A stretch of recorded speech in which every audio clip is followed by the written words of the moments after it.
up-and-coming micro brand Phoebus. I featured a few of their watches here on my channel. Today we're taking a look at their latest GMT. It is powered by the NH34 from Seiko, and this one has a malachite dial, which I have sort of mixed emotions about. So let's flip the camera and take a look at the new Voyager GMT in malachite green.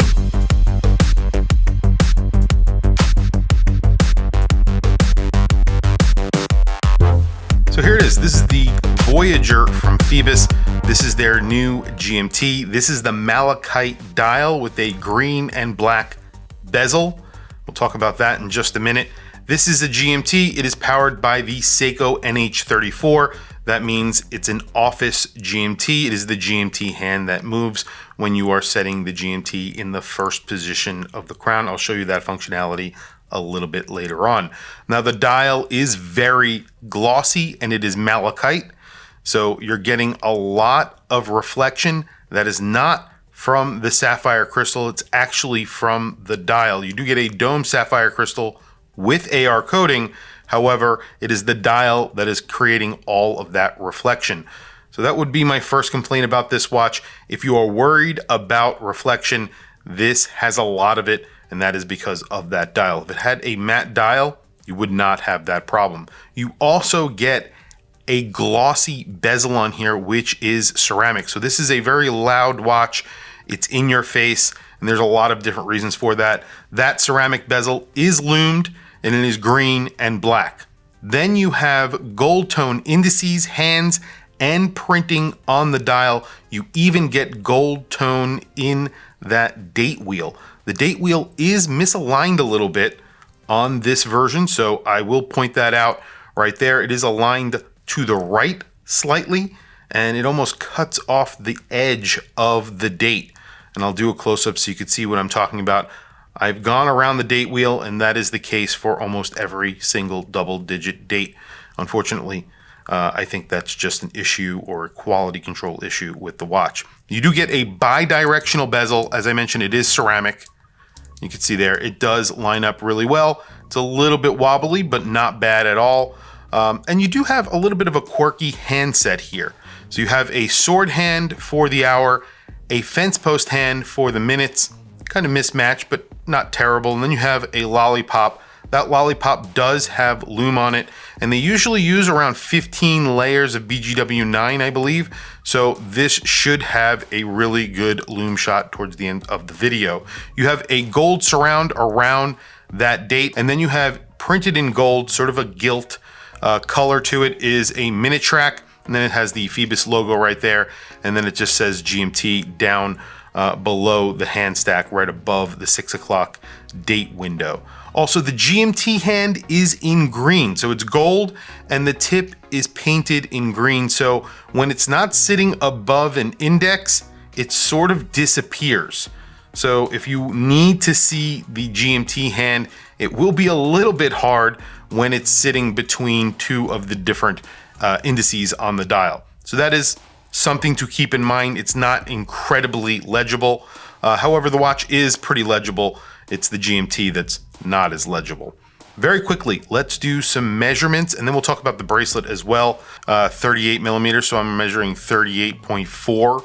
I've measured it a few times, so that's where I'm getting around there.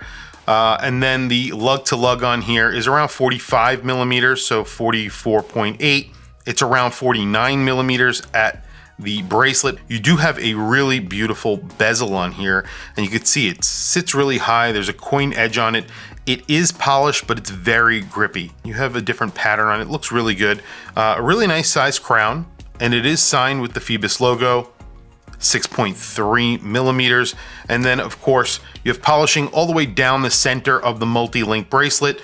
And then you have the Phoebus deployant buckle, which is really nice actually. They do a good job. Only 3 positions of micro adjust. I think they could have fit more, and I don't know why they didn't.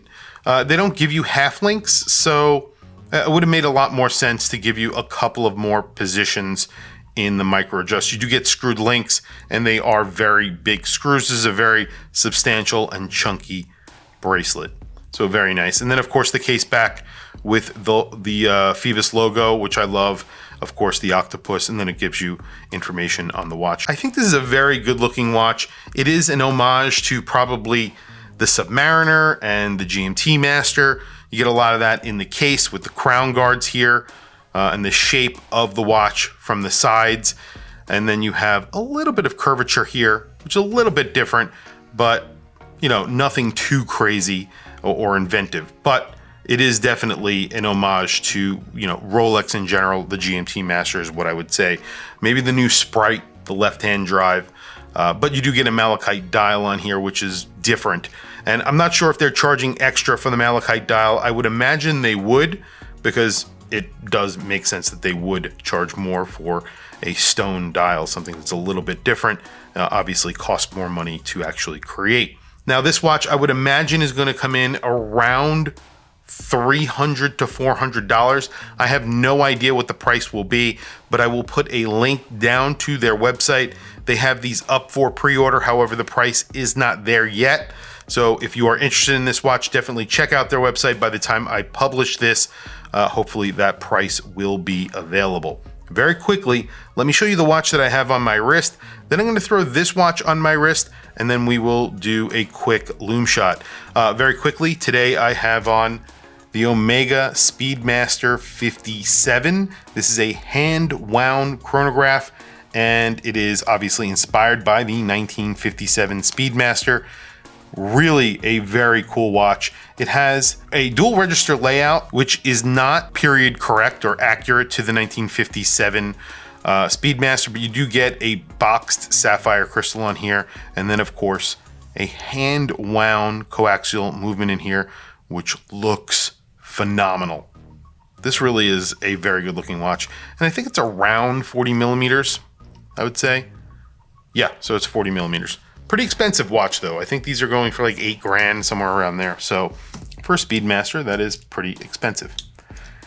So here is the Phoebus on my 7.5-inch wrist. See, it does wear a little bit high on my 7.5-inch wrist, but it's 14 millimeters thick. That's kind of in the ballpark for a 200-meter watch that has a GMT. I don't think that's incredibly thick for this watch. I think that if it were just a 200-meter dive watch, that's on the thicker side. If it was just a GMT, that's on the thicker side. But it's a 200-meter dive watch with a complication that is a GMT, so it kind of makes sense. I have a 7.5-inch wrist, and you see, this wears like a 39 millimeter, almost like a 40 millimeter watch, but I would say 39 millimeters is where it wears. Very quickly, let me show you the functionality, and then we will do a quick Lume shot. So just unscrewing the crown on here, and you get a little pop. Once you feel that pop, you pull it out to the first position. In one direction, you're going to change the date. In the other direction, you're changing the GMT hand. So there's the GMT hand flying around the dial. And then if you go in the other direction, it is the date that is changing, as you can see. That's it. Functionality, very, very simple. Pull it all the way out, and then of course, you could adjust the time. Push it back in and screw in the crown. When you pull it all the way out, I do want to mention that it does hack. So you can hand wind this and it does hack. So very quickly, a Lume shot. Well, there you go. Tons of Lume on this watch. The bezel, the indices, the hands. You even have a little bit of Lume in that lollipop. Everything very liberally applied. 15 layers, of course, BGW9. Really, really bright. Very, very nice. Obviously, there are a few issues with this specific watch. Of course, that date window being a little bit misaligned. The Malachite dial being very glossy. That is more of a preference. Some people will love it. Some people will hate it because it also does reflect a lot. So it does give you some legibility issues. And then you have that green GMT hand, which sort of washes out. So that's something to keep in mind if you are worried about those things. The Malachite dial is not the way to go. Get the black or blue dial, maybe a white dial for legibility purposes. If you want the Malachite dial, I think it looks great. It definitely looks really good on this watch, especially with those gold indices and the printing on the dial. It looks really rich, a lot more expensive than the watch actually is, which is cool.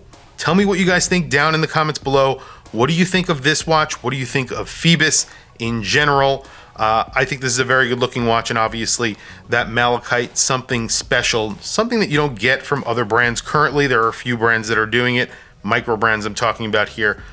So if you're looking for an affordable malachite dial watch, you know, here is one, and it is a GMT, which has a very reliable GMT movement from Seiko, so that's pretty cool. Also, takes a lot of inspiration from Rolex, which again is not a bad thing. Tell me what you think down in the comments below. I want to hear from you guys. Please also don't forget to like, subscribe, hit that bell icon. It is super helpful for the channel, and I very much appreciate it. Please follow me on Instagram. My Instagram is WatchChrisBlog, all one word. I have some links in the description. Those links are to Amazon. If you click those links and buy anything, it helps support the channel. It doesn't cost you anything extra. However, I very much appreciate it. Anyway, thank you for logging on. I'll catch you guys in the next video.